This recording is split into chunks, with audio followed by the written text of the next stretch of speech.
Yo, so guys, welcome back to another video. This is another JxmyHighroller reaction. This one is It's So Much Worse Than We Thought.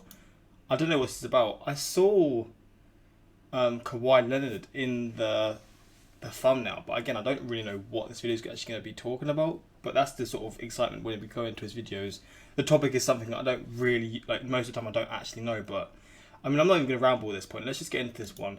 I know a lot of people want me to do game reactions. They're really hard to do. Like, I've always got to do all these stipulations, and again, I've been seeing highlights in my own time anyway, so I don't know if them posting them would be worth it. But also, like, people don't really like. I get like maybe 1,000 people who sees them, and that's good. But like, I just don't know if there's actually enough people who want me to do these reactions. I mean, if there is, I will continue them. But when I see highlights all over my feed, I sometimes see the games when I'm still up, or the start of games here and there, and like all these different things. There's no real point in me then doing the reactions when I've sort of seen the stuff going on, and I've sort of seen the scores and the stats all going on. But I mean, let me know in the comments how you feel about that. But I'm still going to continue doing basketball reactions. I just don't know about game reactions, but we'll see about that. But let's get into this. Maybe if it's a really special game. But again, even when it's like a crazy game, I will have still seen what's going on. But again, people will let me know of that. But let's get into this one. Let's see what this is about, and let's just see what the topic of this video is. Quick shout out to my Instagram, my Twitter, links in the description for those interested. But yeah, let's get into this one. It's November 2nd, 1991. The Warriors are facing off against the Kings in an early season matchup. Golden State is coming into the season as one of the top teams in the West, and they're looking to make some noise early on. The Kings are trash. In fact, the Kings were so bad that by halftime, the Warriors had broken an NBA record that was sure to never be broken again. A 47-point lead by halftime. Oh, it's going to be to do with the Clippers. Wait, what?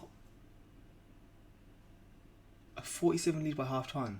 This is going to be to do with the Mavs versus the Clippers, right? I think. And obviously Kawhi wasn't playing for the Clippers, I'm pretty sure.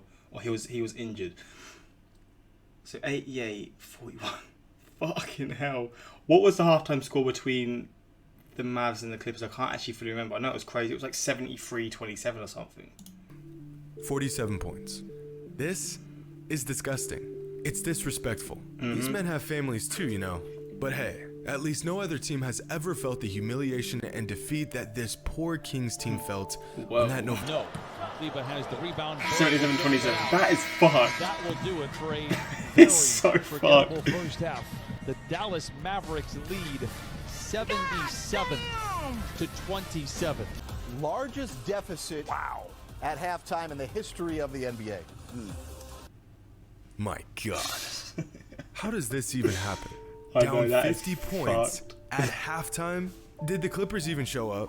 I mean, yeah, I get that Serge Ibaka gave Kawhi Leonard an elbow that would have made The Rock proud, so he ain't playing. But the Mavs don't have Porzingis either, so on paper, Really? this seems like a pretty even matchup. I didn't know that. He wasn't playing Porzingis. I guess not. Paul George, yeah, he's there. Ibaka, Pat Bev, Reggie Jackson, Zubats, Lou Will. Yep, the gang's all here. Well, I mean, they're here, but they didn't show up. Their entire starting five scored a whopping 41 points. That's not at the half, that's for the entire game. And if that's not unfortunate enough, this starting five, who combined for $240 million worth of contracts, shot 1 for 19 from 3. That's 5%. Hey, buddy, you pay me $250 million and I'll slap on a jersey so quick and shoot 5% from deep all season long. Just tell me where to sign.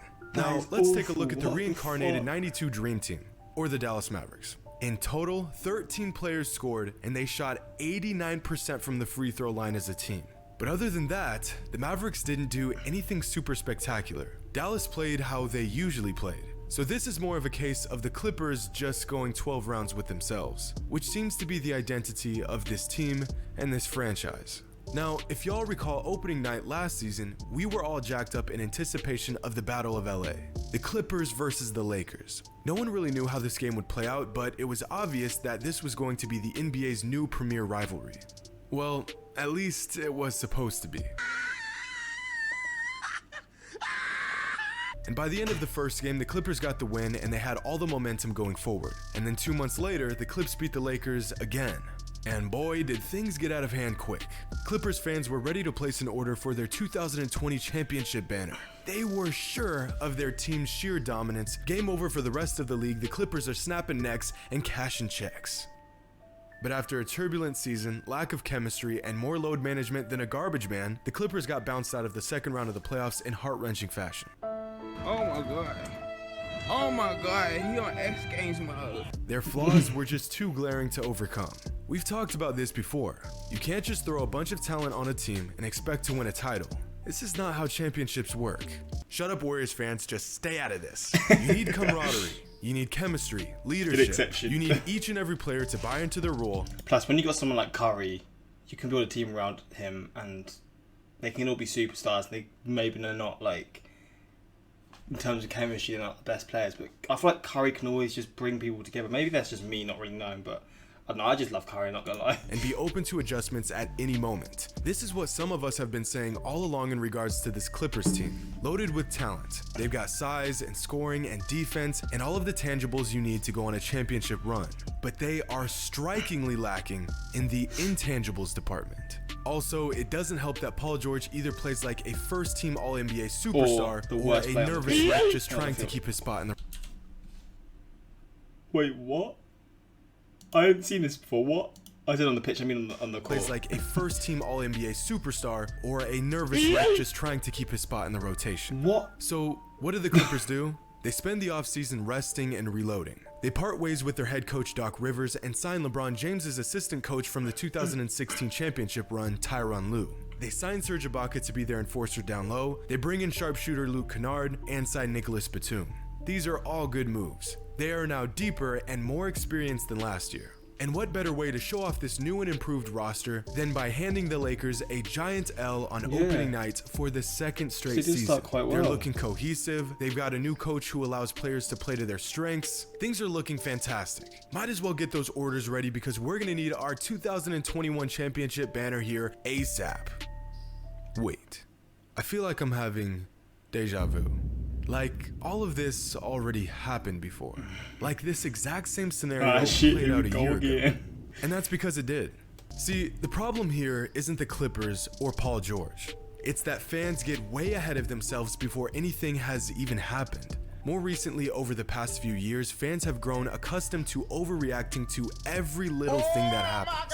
It really feels like if you don't have a knee-jerk reaction on a game-to-game basis, you're falling behind in the news cycle. Paul George hits back-to-back threes, and I'll be damned. Pandemic P turned into best shooter in the league. 5 minutes later, Paul George airballs a three. He's just describing sports fans in general, man. We are the most sort of recency bias sort of people on the earth. We'll see something that happens in one game, we'll be like, oh, we've got the best player, we've got the best up-and-coming star. Next game, he has a man, he just has a poor game. We're like, oh, he's so overrated, I don't know why people rate him like that. And it's just like, that is just sports fans in a nutshell. And it's hilarious when I see someone described like that because I can relate to it so much. Even for myself, I'm not gonna lie. And oh wait, never mind, he's trash, knew it all along, Lakers in 4. There's no middle ground with this stuff. On opening night, the Clippers beat the Lakers just like they did last year. And just like last year, this means virtually nothing for better or for worse. In that game, PG had 33 points on 72% shooting and hit 5 threes. Everyone was ready to put the Pandemic P talk to bed. Literally one game was enough to sway people from feeling one way to feeling the complete opposite. But wait, incoming monumentally terrible performance by a Paul George-led Clippers, and all of a sudden less than a week later, and Paul George is back to being Pandemic P. Why?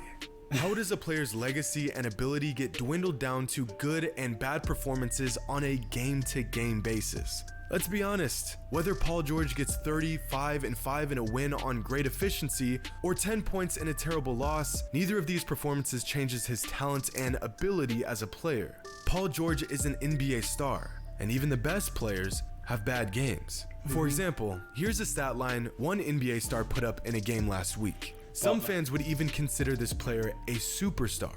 Any guesses on who this player is? Yeah. Butler did that. 2 points on 0% shooting in 27 minutes of action. And this game came fresh off of a 4-point performance just 5 days earlier.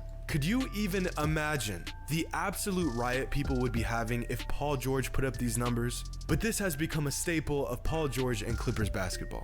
The NBA's metaphorical, and sometimes literal, punching bag. So where do the Clippers go from here? They do get well, memed for a lot, starters, don't they need Kawhi That's what I've Leonard in learned, order sure. to succeed. His presence is not just necessary, it is absolutely critical to this team's success. His impact on the game goes far beyond what shows up in the box score. Paul George needs to play more consistently, and they've got to build some sort of chemistry as a team or they'll be in the shadow of the Lakers for the rest of eternity. So with that, I'll leave y'all with something I created while researching for this video. A chart of some of the best NBA chart, players let's of all go. time and the worst I was waiting losses for it. of their careers. Now pay close attention, because some of these numbers may just surprise you. Enjoy, and as always, until next time. The biggest losses from... Wait, sorry, what was I say? The biggest losses from the greatest players.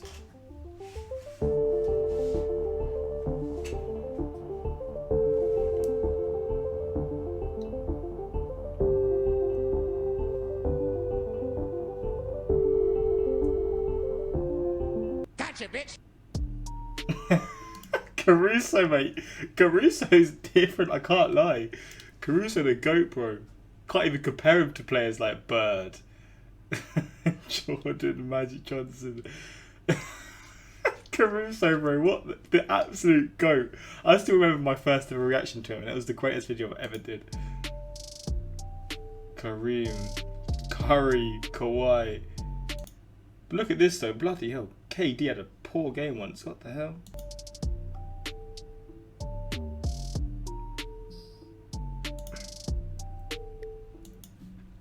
Good video though, I love this. I love the channel so much. LeBron's assistant coach. They signed LeBron's assistant coach, bro. See, I guess that's an inside joke that I don't actually know about. Dude just stepped over Lou by calling LeBron assistant coach. Moral of the story, Caruso is the only thing keeping the Lakers in contention. Very forgettable, literally a record. Where do the Clippers go from here? Well, to Seattle if they don't want this attention being from LA. Jimmy, here's a chart, Highroller is back. Very forgettable first half. Haha, it's funny that we ain't forgetting that. I like how you just say LeBron's assistant instead of Cavs. Oh, okay, so it's the Cavs, I see. Nerdy gang. Alex the GOAT Caruso, I've been saying this for so long now. Caruso, but you can't mess with him, the absolute king. But again, another incredible video from JxmyHighroller. I hope you guys enjoyed this reaction. And yeah, what are your thoughts on this? What do you think about this? Do you reckon he raises good points? Do you just disagree with him? What do you think? But yeah, until next time, like, subscribe, peace.